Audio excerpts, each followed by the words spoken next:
So the question was, how do I get into Gb3 NQ from the DTX1?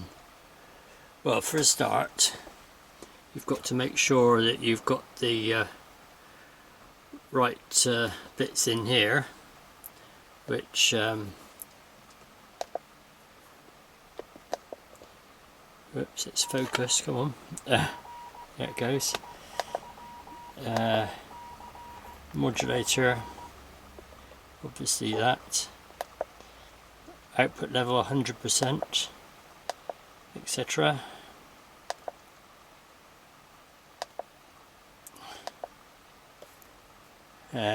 So that's done.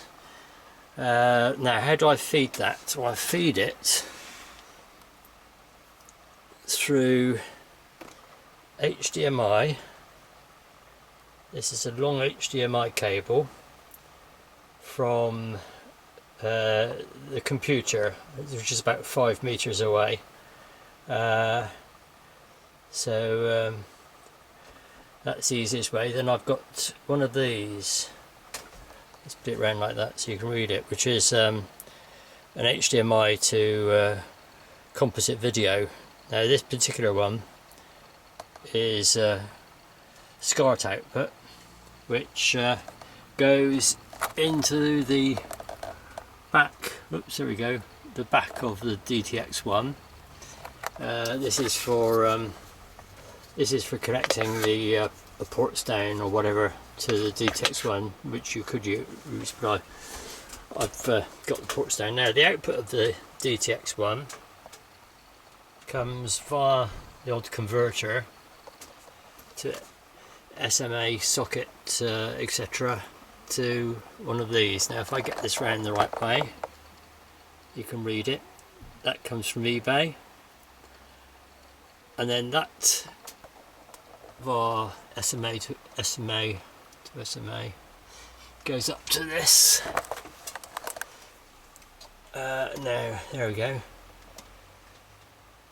which is the as you can see, the G4 BAO 23 SEMS driver amp. I've made this, and the main thing is this little pot there you use to set up the bias, which also alters the gain.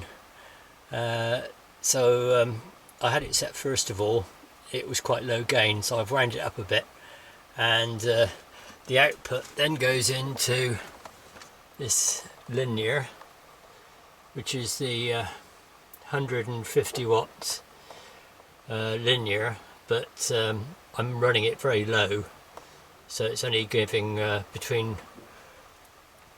5 and it usually is about 5 watts, but I can get it up to around 20 if I need to, but there's no point. It starts stopping me receiving if I go too high, because it'll block the reception, and that's how I do it. Now that's the old analog, which I could switch over to, but I think this will give a couple of watts out anyway, so it may be that you can just use that. And the other thing is this cheap from China device, it's 20 dBs of gain. I tried a bigger one, 64 dBs, and I got a lot of howl round, and I've put 2 of these in series, and that worked, but you had to turn the DTX1 down quite a bit to about 30 or less percentage output. You might as well run it at 100% out and just use one 20 dB amplifier. Anyway, that's how I did it to get into Gb3 NQ on 5 watts. I'll go out and show you the aerial, which is on the roof. Receiving it is pink wires. That's the output to the aerial, transmit aerial, and the other pink wire goes to that's my interdigital filter, and then down to this preamp, and the other end of this preamp, this is powered from the output of a satellite box, 18 volts or 13 volts, whatever, but there's a DC path from here to there via a PC track, printed circuit board track, and if you just cut the end of it so the volts don't go out to the aerial, that stops you shorting the power for the preamp out. And as I said, that goes down to my satellite box for receiving Gb3 Nq. Yeah, just before I show the aerial, this is the loft, as you probably can see. This one here, that's parameter. That's the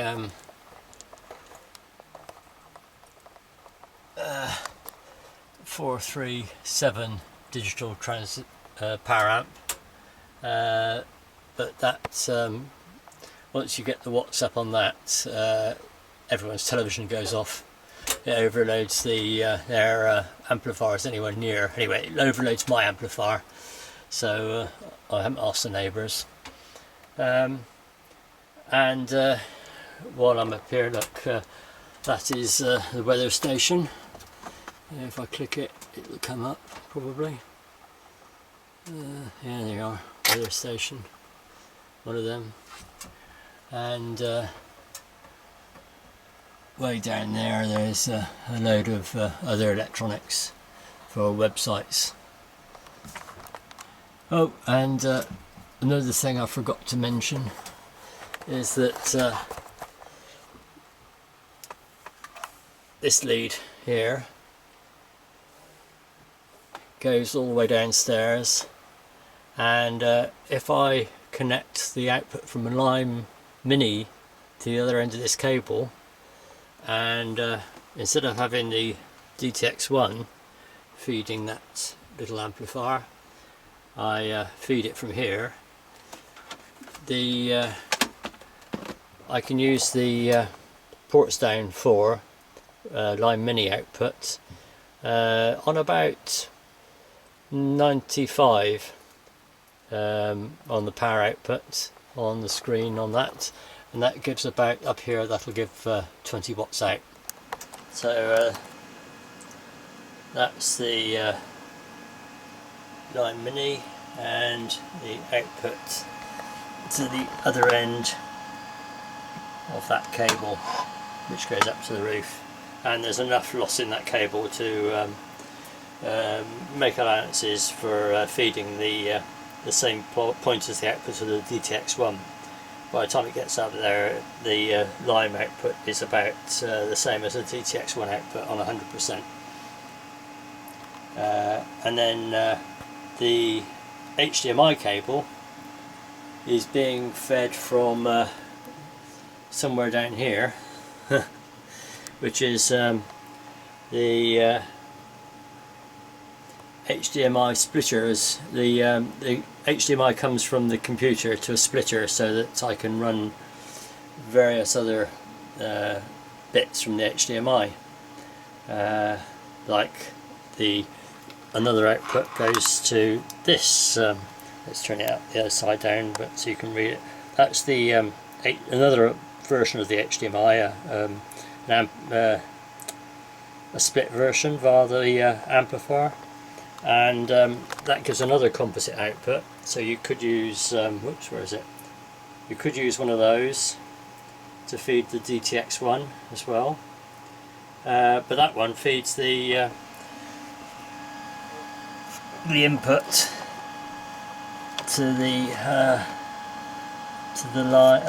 ports down 4, and if you've got one of these from the BAT shop, look after it, because they can't get them at the moment. And other versions like these, which look the same, don't always work. And then that HDMI output comes from the computer, which is running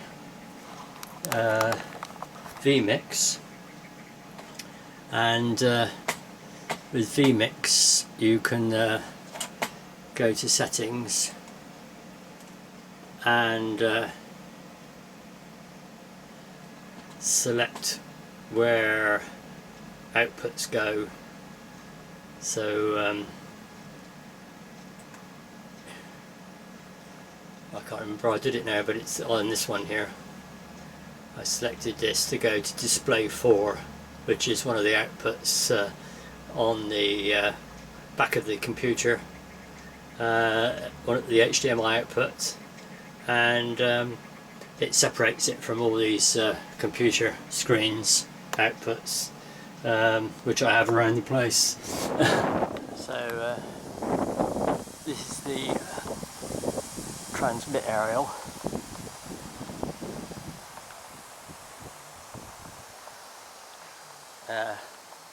And over there, that's the receive aerial, and there's the 437 aerial. Excuse me, I've got to be careful because I've put these, I can't see them, these white nylon things here. It stops the gulls from landing. So that's the weather stations. Discone, receiving.